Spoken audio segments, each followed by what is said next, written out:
next to me, we have Professor Gook Kim. Hello. Hello. Who is he's Assistant Professor of Assistive Music Technology. Tell us about how you were introduced to music, why you chose music. When I was around 3, I lost my eyesight due to some hospital accident. And just like any other typical Asian kids, my mom sent my sisters to piano lessons. And they will go to lessons and come back and play their pieces, and I'll like sit next to them and I'll just randomly play their pieces. So my mom's like, oh, maybe it'll be fun to take him to the piano lessons. So I started taking lessons early on, and I loved it. And then I got into more serious private lessons. So my mom wanted to teach me correctly. So being blind, not being able to music was a huge issue. So I went to blind school. So there was a music teacher. And he was able to help me to learn Braille music and teach me how to play piano. But unfortunately, the teacher was like really strict. Strict, I mean like I got hit with the like bamboo switch and like on my leg, and like to a point I'll bleed, and it was like really, and I had to play like 10 previous pieces perfectly without no mistake in order to advance to the next piece. So it was like a lot of really strict training, and that really zapped my passion from music. So then I discovered computer early on when I was like around 5th grade. And there were a couple of my friends who were really into computers as well. So I got into that circle of friends. And we really, back then, computers were only available in the labs. Like no one really had computers in their homes. So only times you can use your computers was at the school. So my friends and I will like sometimes volunteer to clean the lab and secretly unlock the window. And when the teacher locks the door, it will come back later and through the window, and it will play and go out. We'll do something like that quite a bit too. So yeah, so I really like the computer and how I could like, we like to, for some reason, collect viruses on the floppy disk and those kind of all the stuff that other geeks do. So I did that for a while, and I really fought with my mom. Like, I don't want to do music. I want to do computer science, which is kind of weird because, like, some parents will like, don't do music. But I was like opposite. Like, I don't want to do music. I want to do computer science. But later, I came to US, and I was in public high school. Like I mentioned, I was in blind school when I was in Korea, but when I came to US, I went to public school, and it was really eye-opening for me to, it was hard, but having the same opportunity as all other my sighted peers, being able to study with them, and also my favorite thing was like I could choose what I want to take, so that was fun, and. There was a teacher, music teacher at my school in LA, and she really saw me as just rest of my classmate, and she really tried include me in a bunch of different performances, and she will bring me to different concerts, and really took time and invest in me to navigate and it reinvigorated my passion for music, really. So through that experience, I decided, oh, okay, and also, like, when I was in Korea, I played classical. And when I came to US, I got exposed to like pop music, jazz. So And in jazz, it has like a lot of freedom, like improvising, and you can make mistake, and you can use that mistake as a part of improvisation. It was like fun.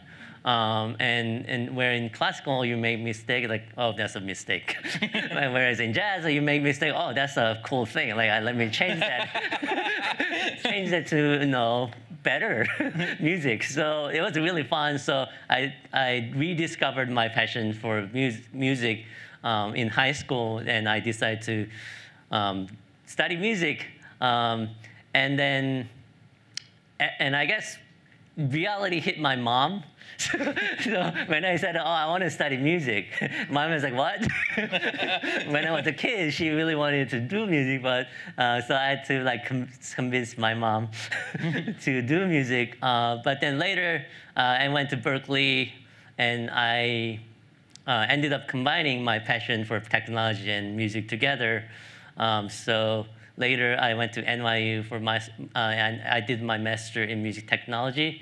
So in a mysterious way, I was able to combine both of my passion, technology and music. So that's my journey. Was there any other?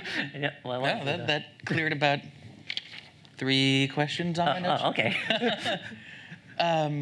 So I guess the next question is your job title, Assistive Music Technology. What does that mean to you, and how is that more defined? So assistive technology is any technology that helps or maintain or improve ability to do something for people with a disability. And assistive music technology is simply helping musicians with a disability to enhance their music, or being able to produce or write scores or anything that related to technology.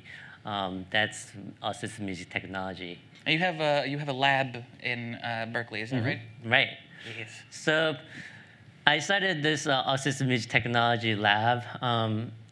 When I went to Berklee, there wasn't really much. And I really had to study how to figure out how to do all the other things that are required of all other students. So I had to write scores, and I didn't know how to write music. I knew how to write brand music, but if I give brand music to random sighted person, they won't be able to read it. So it was pointless. So somehow I had to figure out to be able to communicate with my teachers and my sighted friends. So I did a lot of internet searching, and through the basically back then it just started.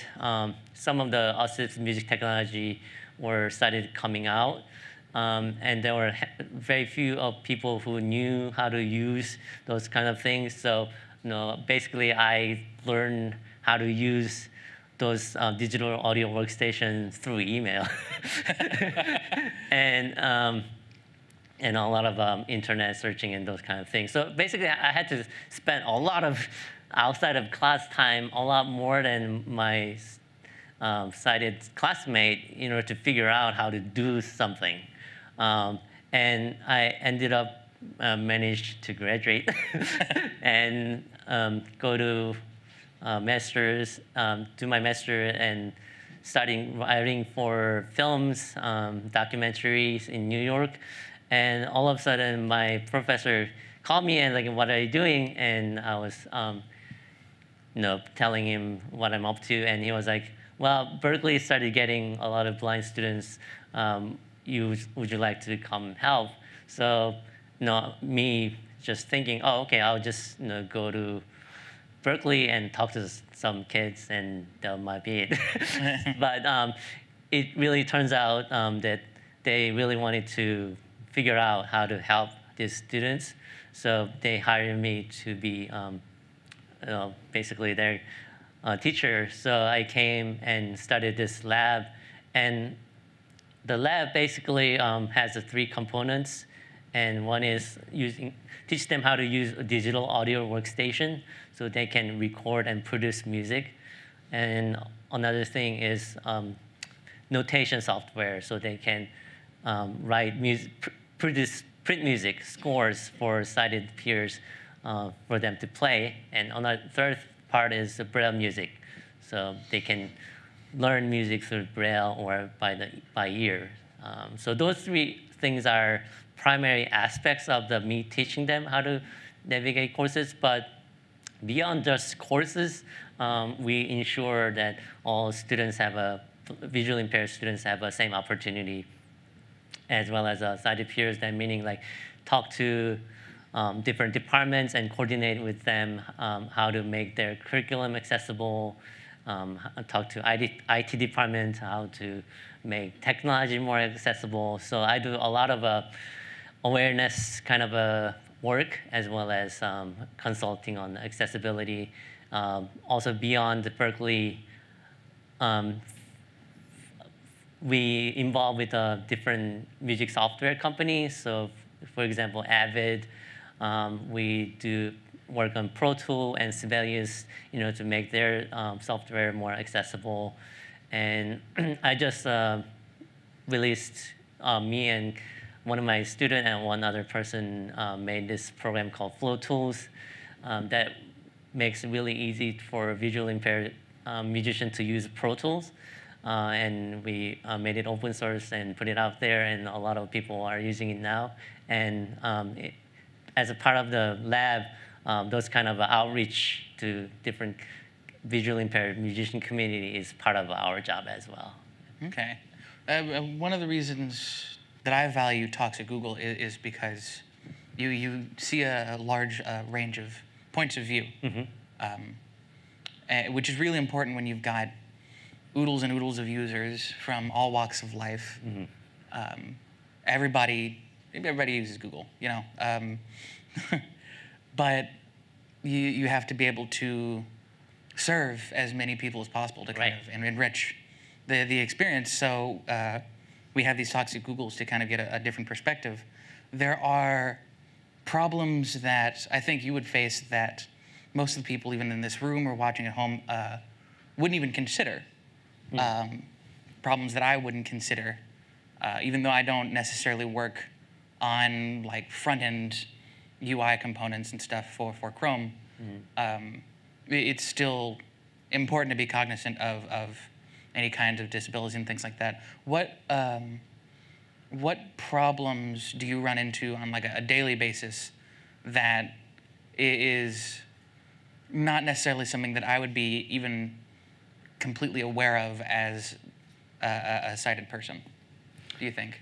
I think it's sometimes some people doesn't even cross their mind that visually impaired person might use their product. Oh, yeah. And they have no idea. And like, and some people, a lot of like, I guess people who are in the computer science, they might know visually impaired people can use a computer, but other people, some people is like, oh, how do you use a computer? Those kind of things. So I guess, sometimes people just assume that, their product are not going to be used by visually impaired people. Yeah. So for example, like I sometimes use a Final Cut Pro. It's like, why would a blind person use a filmmaking tool, right? So, and it is somehow accessible, Final Cut Pro. So, I'm not sure if they thought about it when they designed it, but just, making a point that, even film production program there's a need out there for visually impaired people to use. Yeah. You do like film scores, right? And the like as well. Yeah.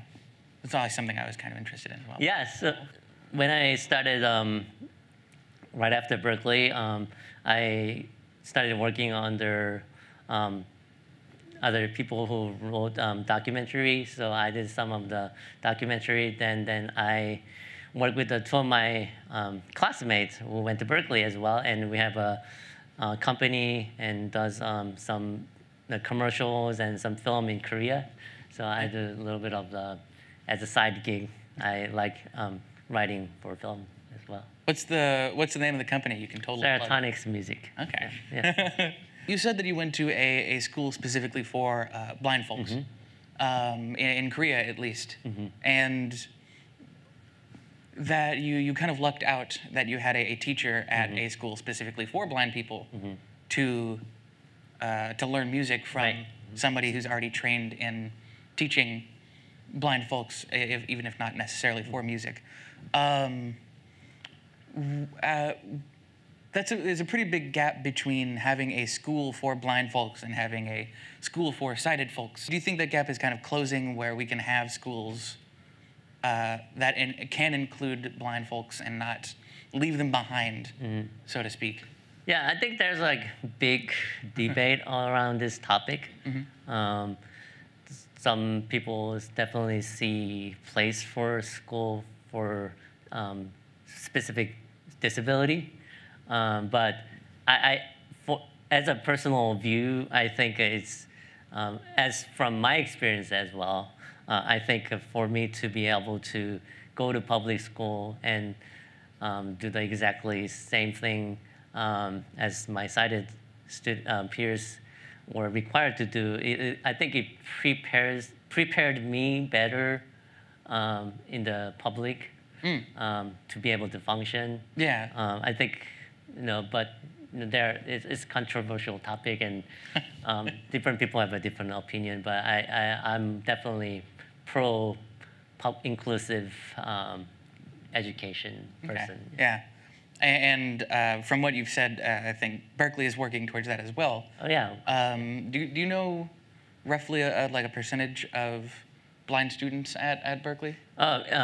Percentage-wise, it's very small. We only have 6 blind students. Okay. But thinking about 6 blind students at Berklee, but if you go to any other music school, it's maybe 6 is bigger than 0. 1 or 0. Yeah. So I think the reason why we attract more blind students is we heavily focus on jazz and improvisation, whereas some other conservatory setting you might be focusing on sight reading and having to read the music a lot. And that's a lot of sight reading and audiation and. So you're kind of blazing your own trail, I guess, in terms of blind education. How much of this do you think would apply more generally to educating blind folks in a public school versus kind of the more specific domain of music education? I know there's outreach in like specifically sheet music and audio production and things like that. Do you think there's very much support for general education and being blind in a standard university? Yeah, I think it now is a lot better than it used to be, and definitely Berklee is much better. But I still think we get a lot of calls from other university. We have blind students in our program, like first blind student in our program, trying to figure out how to help him the best way they can. And I think because of the technology, I think a lot of students are being able to graduate and make progress. Yeah. And through the technology, I think it made a really huge leap. So you said you were kind of on the verge of this technology coming out when you were in college. How big of a difference is there between then and now in terms of like awareness and ease of use and availability in general? Oh yeah, sure. I mean, when I just started, there was only one digital audio workstation software were accessible, which was Sonar. And Sonar is like no one, I won't say no one, but almost no one uses it. And it's very small market. And now big software like a Pro Tool, which is pretty much industry standard. If you go to studio, everybody pretty much uses a Pro Tool or Logic, and both programs are accessible, and we don't have to use. We are not forced to use some special program that not many people use. That means we can collaborate with other musicians as well, because we know the main tools. Yeah. Technology kind of linking through is another kind of aim for Google, is to organize and share all this information with as many people as possible, blind or deaf or physically disabled in any kind of way. I was going to ask which DAW you used to set the YouTube comments on fire, but so you're a Pro Tools. I use both Pro Tool and Logic. Okay. Yeah. I was kind of sad to not hear my favorite Ableton, but whatever. Unfortunately, Ableton is not accessible. Yeah, I kind of thought as much. If anyone listening from Ableton, I'm sure we can call somebody. So, speaking of however many incredibly smart software engineers happen to be listening, cough. What kind of Google products do you use? I know we've gone back and forth on email, and I think we synced up a little bit with Google Docs and things like that. Yeah. So with oodles of engineers listening, how would you? What do I use? Google services? Well, I use Google Search for sure, and I use Gmail, and for work mail also. Berklee use a Google suite, so we use a Google, Google Drive, Google Docs, those kind of things, and I use Google Fi, the phone service. Oh yeah. Yeah. Same. I use a Hangout to communicate with all my family members. Google Voice, lots of stuff. And also, I just started learning machine learning, and I use Google Cloud, Compute Engine. What else? Okay. Yeah, a lot of If there's one thing Google loves, it's machine learning. Yeah. I think we talked earlier about you doing some machine learning challenges.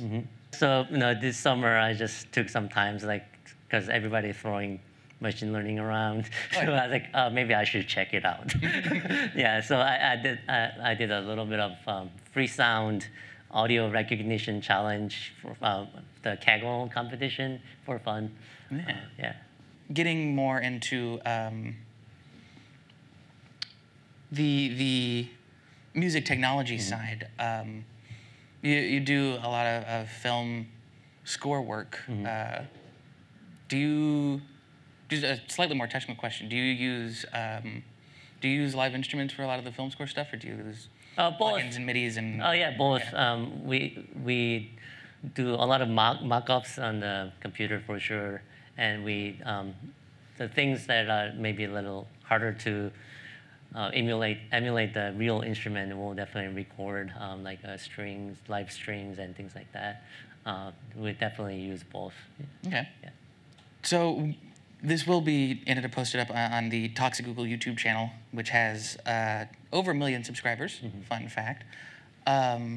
If you want the world at large to kind of take something away from this talk and lessons from your life, what kind of lessons would you pass on to a larger audience?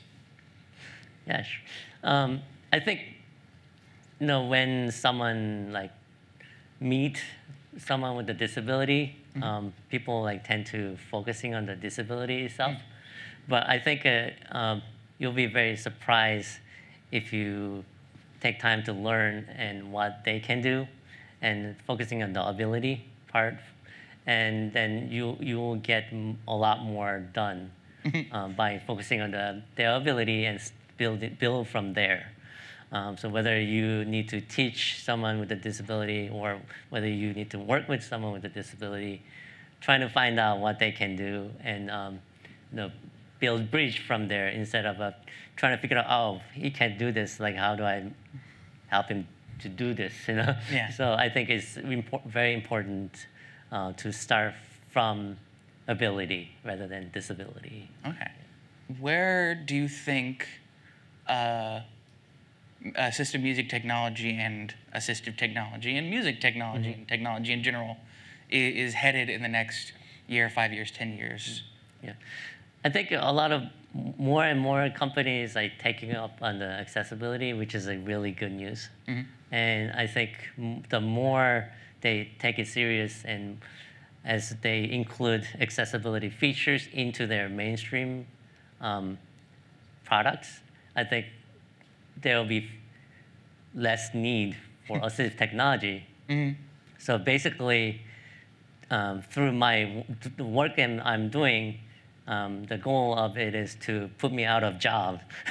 So no, I don't have to work on assistive technologies. No, if every product is accessible, we don't need that. Yeah. So I think that's where it's going, hopefully.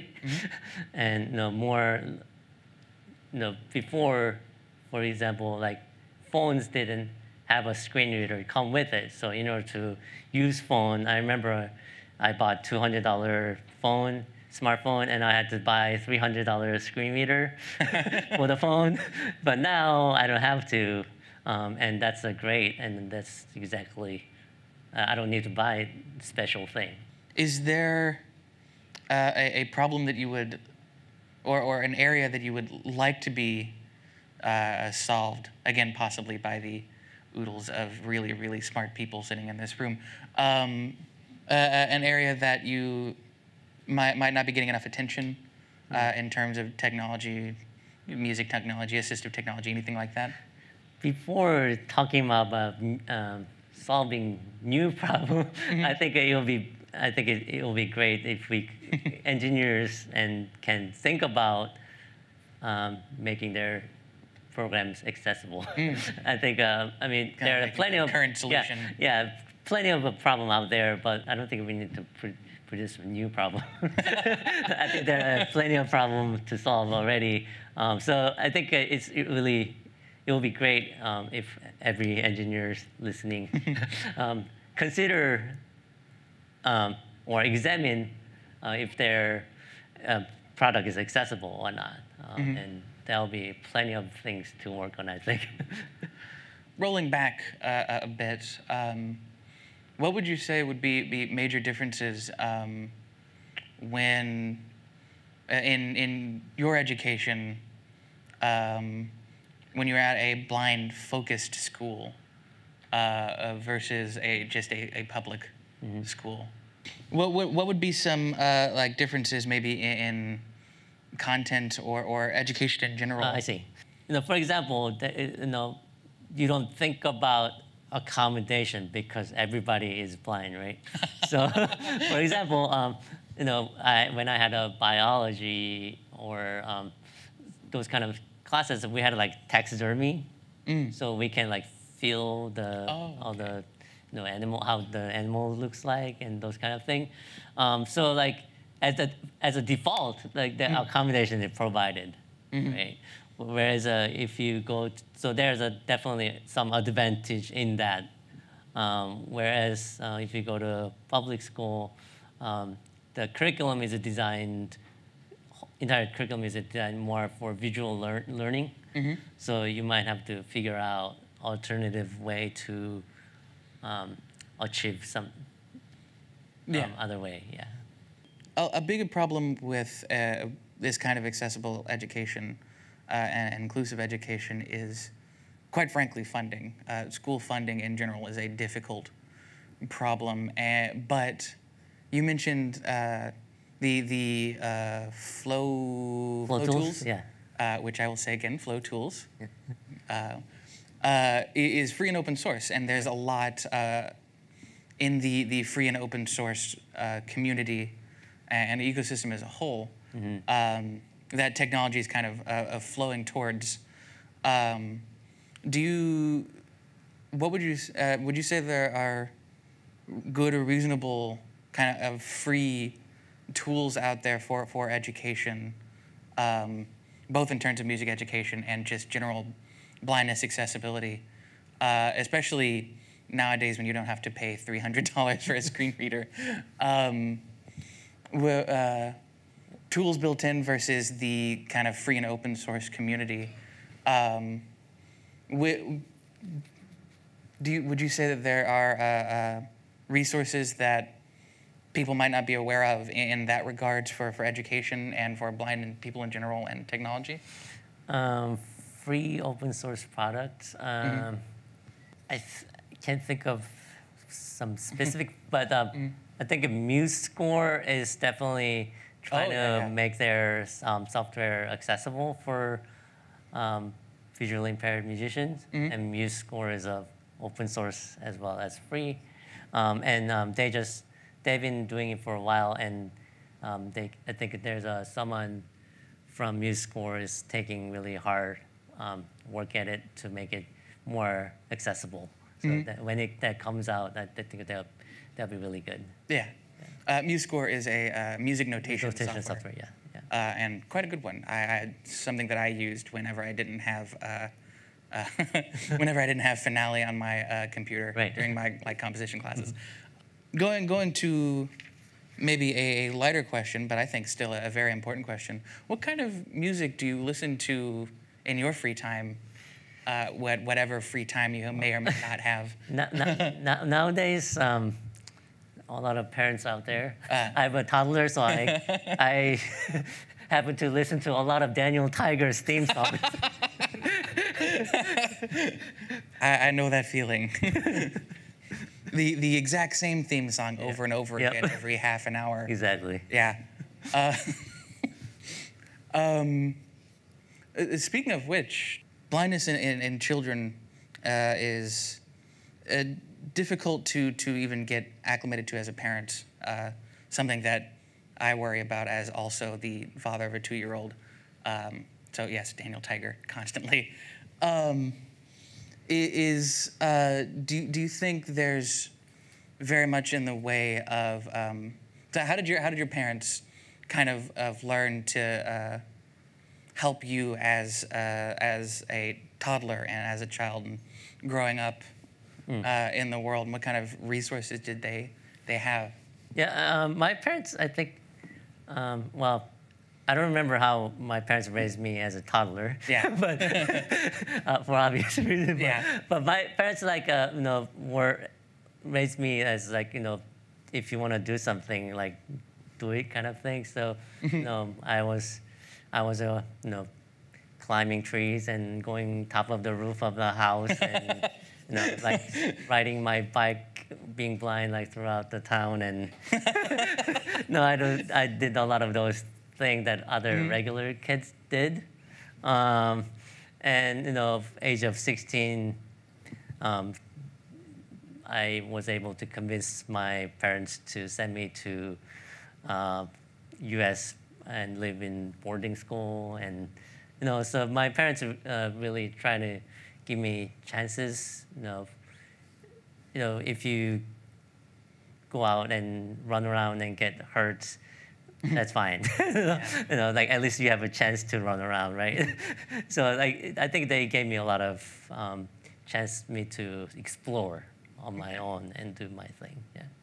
So you said you kind of lost your passion for music during your adolescent years until you were kind of reintroduced to music, and especially you said pop and jazz. What would you say that music did for your life at that point, and what music is to you today in terms of how it affects your life, both as someone who does it as a profession versus someone who's a musician, just inside. I think music, for a lot of musicians, music itself is part of their identity as well, right? And I think of music is for me to communicate with other people and being able to relate, and as well as it's a tool for me to being part of the community and being in the participating in the activities. So I have a lot of friends, musicians friends, who share the same passion. So it's also community building for me. So it really means a lot, And now I'm music as a career, so it's my job as well. So it means a lot of different things for me. I myself have experienced the fact that if you don't know someone but they're a musician, it can sometimes be a lot easier just to jam with someone than to start a conversation. Oh yeah, sure, yeah. Music is a fairly universal language. I am kind of curious, kind of sidestepping, but going from classical music to jazz, I kind of started in the opposite direction. It started with the pop and the jazz, and then looked at classical later in life. What if you could talk to somebody who is a classical musician but wants to learn jazz, for instance, or just wants to learn jazz in general, what would you recommend? What would you say to someone like that? Yeah. I think sometimes a lot of classical musicians are not as a default they're not trained to improvise, and a lot of there's a fear around that, I think. And I think you just need to let go of making mistakes. I mean, in classical, you're trained to not to make mistake, and just be free. Explore yourself and just get loose. Yeah. Yeah. So it's and when you do that, I think it will really change perspective of enjoying music. Yeah. It's not all about precision. It's not all about how fast you can play.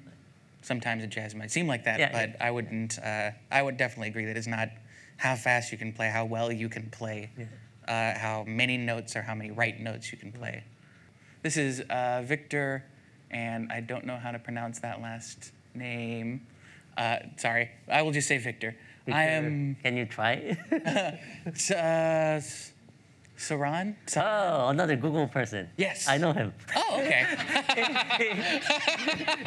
he works at accessibility at Google. Oh, cool. Talking in from Mountain View, I am grateful for all the work you do making music software accessible for blind musicians. You are firsthand aware of inaccessibility in various music recording solutions. Where do you think Google's AI and machine learning could help make such a software more accessible? That's a interesting question. Right? I think it will be very interesting for AI to, because a lot of music software, there are a lot of music software that are not accessible, and now I think a lot of screen reader or optical character recognition started going into the machine learning as well, but screen reader and things like that, I think it would be very interesting to come up with some kind of solution where machine learning can parse out of different controls or different here's a slider and here's the button kind of thing. Like a UI screen reader. Yeah, exactly. So it'll be very interesting to map out different parts of the interface using using the machine learning, and at least tell us, oh, here is some control. It looks like a slider, and categorize them and help us to maybe control them. I don't know. Yeah, that'll be very interesting. I did forget to ask. You said you do a lot of work with digital audio workstations and recording and producing music. Is there much of a demand, at Berklee or with the students that you work with more electronic music? I happen to also be a fan of electronic dance music and things like that. I know some jazz musicians can kind of look down on their noses on electronic music, but I have to disagree with it. Is there a demand at Berklee or with music technology about more electronic forms of music? I think, I mean, electronic music, like are you talking about like Ableton and those kind of thing, or? I mean, also, yes, I have seen people use Logic and Pro Tools, Yeah. but Ableton is a bit more used for electronic music than recording. Yeah, I think, in general, like, tool is tool, and, you can use, I'm not sure if there's any like thing that tied to particular electronic music, but definitely we are definitely, people want to learn how to use different software to approach music different way, for sure, yeah. Okay. Helen Lee, hi Helen, ask another question here. You talked about the different Google products you use. That's really good to hear. There's a huge effort here in the company level to enhance products accessibility. How accessible are Google products in your experience? And with the ones that you use, are there any kind of pain points that you would like to share with us? Sure. So a lot of products, especially on the mobile side, is pretty accessible.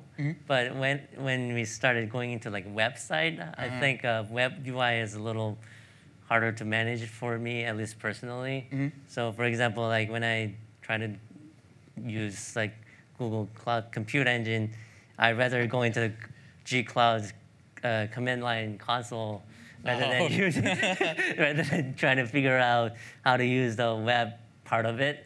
But I mean, in a way, it's better for me to do that because I can quickly turn it on and off and deploy a bunch of other stuff. But I had to like spend time to learn that instead of being able to like manage quicker in the website. The kind of intuitive sense that you get from just looking at a web page. Exactly. Yeah, I hadn't even considered the idea of command line interfaces being more accessible. They are. Oh yeah, I mean it's text. it's just text, so it's fully accessible. So at least Google has I guess an alternative way to accessing things. Yeah, and sometimes I rather just export Google Docs into a Word doc and then read from Word software directly rather than trying to figure out in Google Docs, especially when there are a lot of like comments and like collaboration kind of reading kind of thing. It's much easier to do it directly on the Word rather than doing in the docs. Okay. So we try to find an alternative way to do things, Yeah. So we have some microphones here, stage left and right. Is there anyone here who would like to ask a question? Go ahead. Hi, thanks for coming. I feel we talked a lot about your disability and you encourage people to talk about other things than a disability. So I'm curious about the music that you make. I mean, obviously you know how to play the piano. I like that, thank you very much. Is there other things about music that you say, oh, I love making music, I love writing music? So me personally, like my career as a music, or? So as I mentioned, it might be interesting for me to talk about how I write music for film, I guess. So, sometimes some people might think, how does this blind person write for film? And actually, I might have a similar thought until someone else came to me, told me he writes for film, another blind person who came to Berklee as guest artist and told me he writes music for different media. And I was like, wow, that's very interesting. So even me had that assumption that blind person can't write for film. So as I was pondering about that more and more, and I was drawn to the idea that if you think about music for film, you only think about, normally some people might think just John Williams or just regular classical music. But through my Berklee years, I learned that there are a lot more just a classical John Williams music in film. If you know, there are a lot of like, if you write for club scene, you have to write a lot of like electronic music, and you have to provide like very different types of music. So I was like, oh, well, I like different kinds of music. So that draw me. Like I didn't want it to pin to like, oh, he's write R&B, or he writes for gospel, or he writes for whatever. And the film music was like great way for me to experiment and being able to write for various different types of style. And the way I work in that setting is, so all the film composers get something called cue sheets, and basically it maps out when the music start and when the music stop. And on top of that, sometimes some films come with a temp track. So a lot of times that some music editor will use the existing film music out there and match to the scene and tell the composer, oh, I want this kind of music. So I already have some kind of ideas of what people are looking for. And also on top of that, two of my coworkers will, on the cue sheet line, there's a little bit of a description. They'll say this scene is pretty dark, and this person is running, and like this person stops at this point. And if this is something significant, then I need to punctuate that with the music. So I can just make the timeline match to that hit point. So I can align my audio to whatever needs to be punctuate that segment. And so it's not that different than any other people compose. I just have a little bit of extra help from someone, and it's really fun. It sounds like fun. Yeah. You said before you used Final Cut Pro with this. Out of curiosity, how much audio do you usually get? Not just in terms of like a temp track, but like in terms of a mix down. Where do you usually find yourself in the kind of editing process? It's probably usually after. Yeah, I have this post, so yeah. Everything is done, and I get a lot of stuff pretty much finalized. Also, I get to, sometimes I draw emotion from like how actors talk, like how their inflection and their tone of voice. I can get a lot from it. Thanks for being here. Yeah, thank you. I was just going to ask this annoying question. What's your favorite movie? Ooh. Let me think about that. I like the Forrest Gump too. It's very nice. And I mean, I watched all the like Harry Potter stuff. I like the mystery kind of things too. Oh, you want to talk about a fantastic score. Yeah. Yeah. I like those kind of things too. Yeah. And your question? First of all, thanks for the wonderful music. It was really, Oh, really fantastic. gorgeous. I had a question about sort of music accessibility technology and sort of low-tech solutions. Is there, I'm curious, a system for something like Braille, but for sheet music? Yeah, there's a Braille music.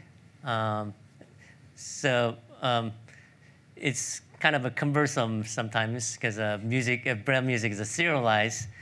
There's no vertical, so everything is left to right. So it gets quite lengthy, but definitely we have a sheet music for Braille, and students can learn from the Braille music as well. Yeah. Just out of curiosity, how do you generate Braille music?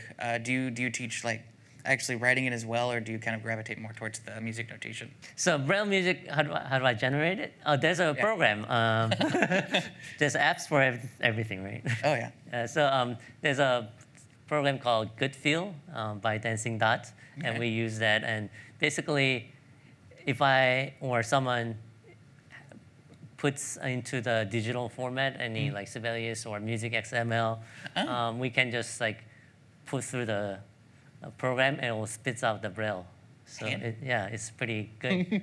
Before all the, people had to like manually create the Braille music, but still there are needs for manual Braille transcription, especially complicated scores. But simple things like lead sheet or simple parts, we can definitely use the automated system now. Awesome. It's great. Yeah. Hi. Thanks for coming to play. It was so beautiful. I played a lot of classical piano growing up, like my whole life, and then I only recently started getting into jazz piano and improvisation, and I find it really scary. And part of it is that it's so personal. When you're playing, and it sounds strange or weird or anything, you don't have anyone else to blame it on. It's like it's you just playing your music. And I was wondering if you had any tips for getting over that besides just like spending time with yourself at the piano. I think that's like similar to what Aaron was saying, just being out there and like risk yourself. I think, in the beginning it might be very scary, but more you do it, you kind of get desensitized, I guess. And you kind of sometimes like, okay, I made a mistake, whatever, But I think it's like that classical is like all about the precisions. But if you really let go of yourself and trying to not be too hard on yourself, I think it's something that you have to work on. But the more you do it, there's no perfect solution, I think. Aaron, do you have advice as a jazz musician? That's a good question. I would say first, if it sounds weird, lean into the weird. There's definitely a place in jazz music for weird. There's advice that I got really, really early on in my music career, which is the best way to learn is to be the worst person in the room. So maybe find somebody to jam with. There is actually a jazz jam that goes on here, which is oodles of fun and very inviting people. Find people to play with, play along with CDs or jazz standards that you know and love, or just music that you enjoy outside of jazz even. Listen a lot, play a lot, and you have to get through a whole bunch of playing to sift through the bad to get to the good. So get the bad stuff out of the way quick. I think that is about our time.